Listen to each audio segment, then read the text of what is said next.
ఐలమ్మ జయంతి బైన్సా పట్టణంలో విశ్రాంతి భవనం ముందర రజక సంఘం ఆధ్వర్యంలో చాకలి ఐలమ్మ చిత్రపటానికి పూలమాలలు వేసి జెండా ఆవిష్కరణ చేసి జయంతి వేడుకల్ని ఘనంగా నిర్వహించడం జరిగింది। ఈ సందర్భంగా జనసేన పార్టీ నిర్మల్ జిల్లా నాయకులు సుంకిట మహేష్ బాబు మాట్లాడుతూ ప్రభుత్వం ఐలమ్మ పేరిట హైదరాబాద్లోని కోటి మహిళా కాలేజ్కి ఐలమ్మ పేరు ప్రకటించడంతో పాటు మహిళా కమిషన్ సభ్యులుగా ఐలమ్మ మునిమనవరాలు శ్వేతాని నియమించడం హర్షణీయమని కొనియాడారు। రజకుల చిరకాల వాంఛ ఎస్సీ జాబితాలో చేర్చాలనే అంశంపై వెంటనే అసెంబ్లీలో తీర్మానం చేయాలని కోరుతున్నాం। అనంతరం పలువురు రాజకీయ పార్టీల నాయకులు ఐలమ్మ గొప్పతనం చరిత్రని గుర్తు చేస్తూ పొగిడారు। ఈ కార్యక్రమంలో బీజేపీ జిల్లా ఉపాధ్యక్షులు తాలోడు శ్రీనివాస్, కౌన్సిలర్ దిలీప్, పాంగ్రా మాజీ సర్పంచ్ పోషెట్టి యశ్వంత్ బన్సోడే, బీఆర్ఎస్ నాయకులు విలాస్ గాదేవర్, ఉమ్మేడ్ గంగాధర్, అశోక్, రాజేశ్వర్, సుధాకర్, ఎన్ఎస్యుఐ విద్యార్థి సంఘం నాయకులు అంజాద్, రజకులు భూమన్న, శ్రీనివాస్, సాయినాథ్, బోజారెడ్డి, ఆటో యూనియన్ నాయకులు తెలంగాణ సాయుధ పోరాటంలో ఒక భాగస్వాములై ఆమె వీర మరణం పొందడం అనేటువంటి జరిగింది। అలాంటి చాకలి ఐలమ్మ ఈరోజు జయంతి జరుపుకోవడం అనేటువంటిది ప్రపంచానికి చేసే విధంగా మేము చేయడం అనేటువంటిది ఎంత గర్వంగా భావిస్తూ ఉన్నాం। ఎందుకనంటే చాకలి ఐలమ్మ మహిళగా ఉండి ఈరోజు మనం చూస్తూ ఉన్నాము తెలంగాణ రాష్ట్ర ప్రభుత్వము కాంగ్రెస్ ప్రభుత్వం ఏదైతే ఈ మధ్యకాలంలో మరి రాష్ట్ర ప్రభుత్వం ఏర్పడిన తర్వాత మొన్నటి వర్ధంతి సందర్భంగా ఏదైతే చిట్యాల చాకలి ఐలమ్మ యూనివర్సిటీ పేరుని ఏదైతే మా పోరాట ఫలితంగా పేరుని కోటి మహిళా యూనివర్సిటీకి ఆమె పేరును ప్రకటించడం జరిగింది। దాన్ని నిజంగా సంతోషించదగిన విషయం। అదేవిధంగా చాకలి ఐలమ్మ మునిమనవరాలైనటువంటి శ్వేత గారిని ఈ మహిళా కమిషన్ సంబంధించినటువంటి కమిటీలో సభ్యులుగా తీసుకోవడం అనేటువంటిది చాలా సంతోషకరమైనటువంటి విషయంగా మేము భావిస్తూ ఉన్నాము। ఇదంతా కూడా చాకలి ఐలమ్మ చేసినటువంటి పోరాట ఫలితంగా ప్రతి ఒక్కరూ ఎదురొడ్డి నిలబడి ప్రతి ఒక్కరు కూడా ఆమె సహాయ సహకారం అంటే ఏదైతే ఆమె చేసినటువంటి పోరాటాలు ఏదైతున్నాయో దానందరి స్ఫూర్తి తీసుకొని ఈరోజు ఈ జయంతి సందర్భంగా ఆమె గుర్తు చేసుకుంటున్నటువంటి సందర్భంలో మేమందరం కూడా చాలా గర్వించదగ్గ విషయం అని చెప్పి తెలియజేస్తూ ఉన్నాము। అదేవిధంగా ఒక మహిళ ఈరోజు మనం దేశవ్యాప్తంగా రాష్ట్ర వ్యాప్తంగా చూస్తూ ఉన్నాము మహిళలపైన చాలా దాడులు జరుగుతూ ఉన్నటువంటి పరిస్థితి మనకు కనబడతా ఉంది। మహిళలపైన దుర్మార్గమైనటువంటి చర్యలు జరుగుతూ ఉన్నాయి, హత్యలు జరుగుతూ ఉన్నటువంటి పరిస్థితి కనబడతా ఉన్నాయి। మరి ప్రతి ఒక్కరు కూడా ఆమెను ఆదర్శంగా తీసుకోవాల్సిన అవసరం ఉంది। ఎక్కడైనా సరే బాబాసాహెబ్ అంబేద్కర్ గారు మనకి ఇచ్చినటువంటి చట్టం ఏదైతే ఉందో దాన్ని ప్రతి ఒక్కరు గుర్తు చేస్తూ మనకి ఇచ్చిన ఆయుధాన్ని చట్టాన్ని మనమందరం కూడా ఉపయోగించాలి।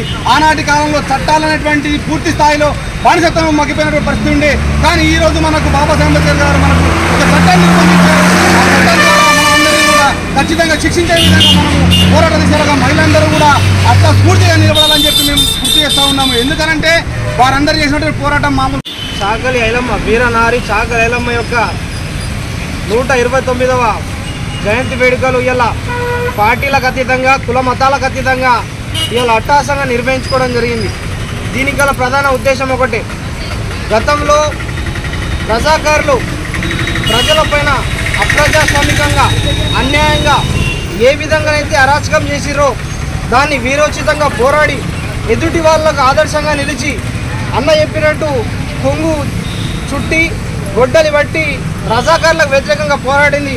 ఆమెను స్ఫూర్తిగా తీసుకొని రానున్న రోజుల్లో విద్యార్థులందరూ కలిసి యువకులందరూ కలిసి ఆమెను ఒక ఆదర్శంగా తీసుకోవాల్సినటువంటి అవసరం ఉన్నది।